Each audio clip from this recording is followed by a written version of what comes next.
Bonjour et bienvenue. Aujourd'hui, on se penche ensemble sur des documents pour nous aider à composer une assiette plus saine. L'objectif, c'est vraiment d'en extraire l'essentiel pour mieux comprendre nos choix alimentaires au quotidien. Tout à fait.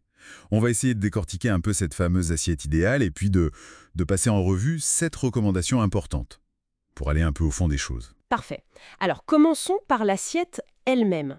Les sources sont assez claires là-dessus, hein. La moitié, ce serait. Des fruits et légumes. C'est ça peut paraître beaucoup, mais c'est vraiment la base pour les vitamines, les minéraux, les fibres. Les guides insistent, oui. Et pourquoi tant? Pour la densité nutritionnelle. Et la variété des couleurs est soulignée aussi. Vous savez, le vert foncé des épinards, l'orange des carottes, le rouge des baies. Chaque couleur apporte des micronutriments spécifiques. C'est vraiment fondamental pour l'énergie et le bien-être. D'accord, je vois. Et les deux autres quarts alors? Alors, ils se partagent. On a un quart pour ce qu'on appelle les aliments protéinés. Donc viande, poisson. Oui, les classiques, viande, volaille, poisson, œufs, les produits laitiers aussi, plutôt faibles en gras de préférence. Mais, et c'est intéressant, les sources mettent vraiment l'accent sur les alternatives végétales. Ah oui. Comme quoi, par exemple? Le tofu, les lentilles, les pois chiches, les haricots, les noix. C'est un point assez marqué. Et le dernier quart? Le dernier quart, c'est pour les aliments à grains entiers. Donc, pain complet, riz brun, quinoa, ce genre de choses. Pourquoi les grains entiers, spécifiquement? Pour les fibres, encore une fois, et pour l'énergie qui dure. Ça aide à se sentir, rassasié plus longtemps. C'est important pour éviter des grignotages. D'accord, c'est logique. Bon, passons aux recommandations pratiques. La première, ça concerne justement les fibres. On en a déjà un peu parlé, mais où est-ce qu'on les trouve principalement d'après ces documents? Eh bien, un peu partout dans ce qu'on vient de dire. Fruits, légumes, légumineuses comme les lentilles, les grains entiers, les noix, les graines. En fait, c'est assez simple.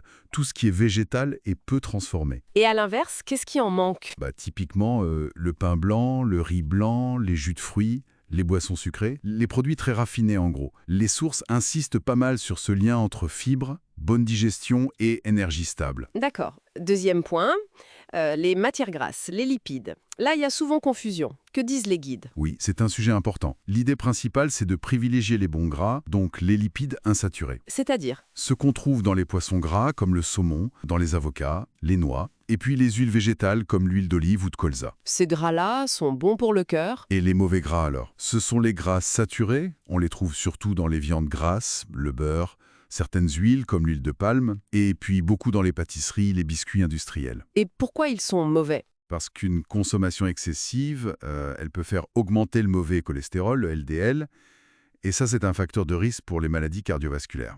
Les documents sont assez clairs là-dessus. Compris. Ensuite, on en revient aux protéines d'origine végétale. Vous disiez que les sources insistaient. Pourquoi cet accent particulier? Oui, c'est la troisième recommandation. En fait, au-delà des protéines elles-mêmes, ces aliments, légumineuses, tofu, noix, apportent souvent d'autres choses intéressantes. Des fibres, des bons gras, des éléments qu'on ne trouve pas forcément dans les protéines animales. Ah, d'accord. C'est le package complet qui est bénéfique. Exactement. C'est ce combo qui semble particulièrement bon pour la santé du cœur. C'est vraiment un message fort des documents. Très bien. Quatrième recommandation, on revient aux fruits et légumes. Encore. Oui, c'est un peu un rappel, mais avec une nuance ouïtée, ils doivent vraiment constituer la majorité de l'assiette. Visuellement, plus que les protéines et les grains réunis.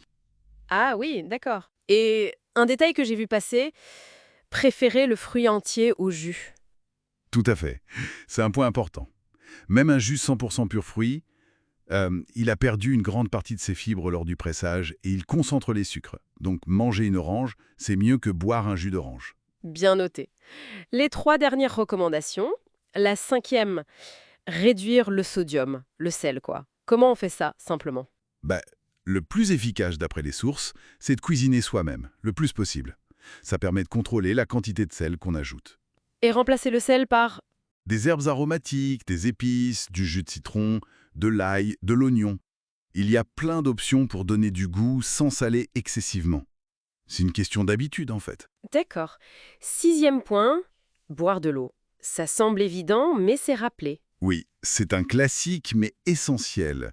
L'hydratation, c'est la base de tout. L'eau, c'est vraiment la boisson à privilégier tout au long de la journée. Parfait. Et enfin, la septième recommandation, qui est un peu plus complexe, peut-être choisir des aliments sains, adaptés à nos besoins énergétiques. Qu'est-ce que ça veut dire exactement? Ça touche à la notion de calories, bien sûr, mais surtout à leur qualité nutritionnelle.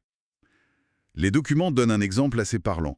Une petite poignée d'amandes, ça fait environ 100 calories, mais des calories pleines de nutriments. Comparé à... Donc comparé par exemple à 2 biscuits industriels au chocolat, qui peuvent faire dans les 140 calories, mais qui sont souvent qualifiés de calories vides.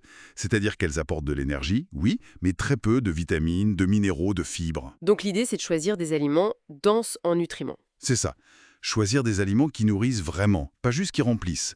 Et bien sûr, adapter les quantités à son niveau d'activité physique, à sa faim.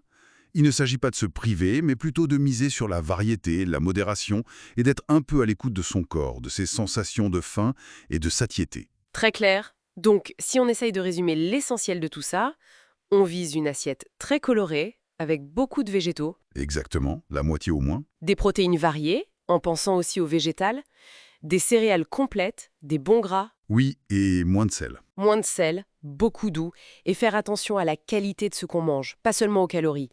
La variété et la modération, ça semble être les maîtres mots, non? Absolument. C'est une très bonne synthèse. Ces lignes directrices offrent vraiment une base solide et cohérente. Et pour finir, peut-être une piste de réflexion. Oui. Une question qui reste peut-être ouverte pour chacun. Au-delà de ces grands principes, comment on fait pour les intégrer de façon vraiment personnelle et durable?